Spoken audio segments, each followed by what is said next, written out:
दोस्तों, जब भी मैं किसी बाहरी कंट्री में जाता हूँ तो वहाँ की सरकार मेरे स्वागत में लड़कियों की लाइन लगा देती है और ऐसे ग्रैंड वेलकम देखकर मेरी आंखें भर आती है। और ये भी देखकर आप लोगों को तो मालूम ही चल गया होगा कि आजकल इलेक्शन का सियासी पारा हाई है, जिसकी वजह से मैंने देर रात को एक सीरियस मीटिंग होते हुए देखा। आज पूरा दिन घूमने का प्लान है और सुबह सुबह मैं बस स्टैंड पर निकल गया। अभी डर क्यों रही है?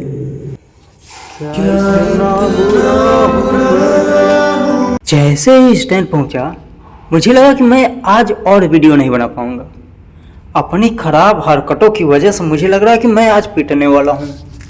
मैंने जैसे ही आगे गया तो उबला हुआ पानी और लड़कियों के हाथों में छाता देखकर आइंस्टीन वाला अनुमान लगाया कि आज धूप बड़ा तगड़ा होने वाला है। और धूप की वजह से गर्मी इतनी बढ़ गई है कि मेरी क्या, यहाँ पे आसपास जितना भी सिंगल है सबकी जल रही है।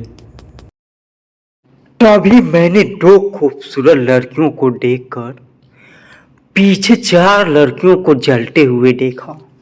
मालूम नहीं ये लड़कियां आपस में ही क्यों जलती हैं।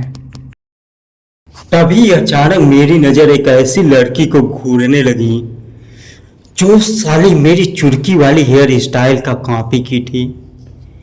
इस साली को तो मैं बाद में देख लूंगा, क्योंकि फिलहाल आप पीछे से मैं क्या ही देख सकता हूँ। मुझे देखते ही एक लड़की ने दूसरे लड़की के कान में धीरे से बोली कि ये वही है जो बड़े बड़े डर राक्षसों से अकेले ही लड़ जाता है। मैंने कहा खुदा का शुक्र है जो इस अनजान जगह पे कोई तो मिला जो मुझे पहचान लिया। मेरी मुलाकात आज एक नकाबपोश अंडर कवर जासूस होने वाली है और चारों तरफ से दुश्मन से घिरे होने की वजह से हमें अपनी बातों को कोड के जरिए समझाना होगा। तभी जैसे ही मैंने अपने उस जासूस को देखा तो उसे देखते ही मैंने 2 अल्फा और 1 पाई का सिंबल दिखाया, जिसको देखने के बाद उसने बोला। ये सुनने के बाद मुझे पता चल गया कि इस साली को तो घंटा समझ में नहीं आया, लेकिन मेरी बातें दुश्मनों तक पहुंच गई थी। जिसके खूंखार दांत और बड़ी बड़ी आंखें, इन आंखों को देखने के बाद ऐसा लग रहा है कि मेरी आंखें भी खराब हो गई हैं।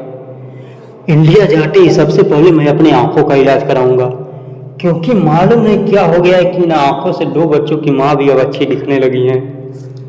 तभी मैंने देखा कुछ जालिम लड़कियां इतनी ज्यादा भीड़ को भूख से तड़पा कर मार रही हैं। कुछ हरामखोर मानुस ऐसे भी होते हैं जिन्हें खाना पाने से कोई मतलब ही नहीं होता है। वो सभी मोह माया से काफी आगे निकल गए होते हैं। मैं अभी यहाँ पर हूँ, इसकी सूचना किसी ने हमारे दुश्मनों तक पहुँचा दी है। तभी मैंने देखा तेज हवाओं के साथ धरती हिलने लगी, आकाश में बिजली कड़कने लगा और मकड़ीरा का युवराज पुनः जन्म लेके जोर जोर से नगाड़े बजाने लगा। इतनी भौकाली दुश्मन ड्रैगन की एंट्री देखकर मेरी तो फटी की फटी रह गई, जिसका रौद्र रूप देखकर मैंने ये डिसाइड किया कि इससे तो पंगा लेने से बेहतर भाग जाना चाहिए। और मैं अपने पैरों को पीछे की तरफ बढ़ाने लगा।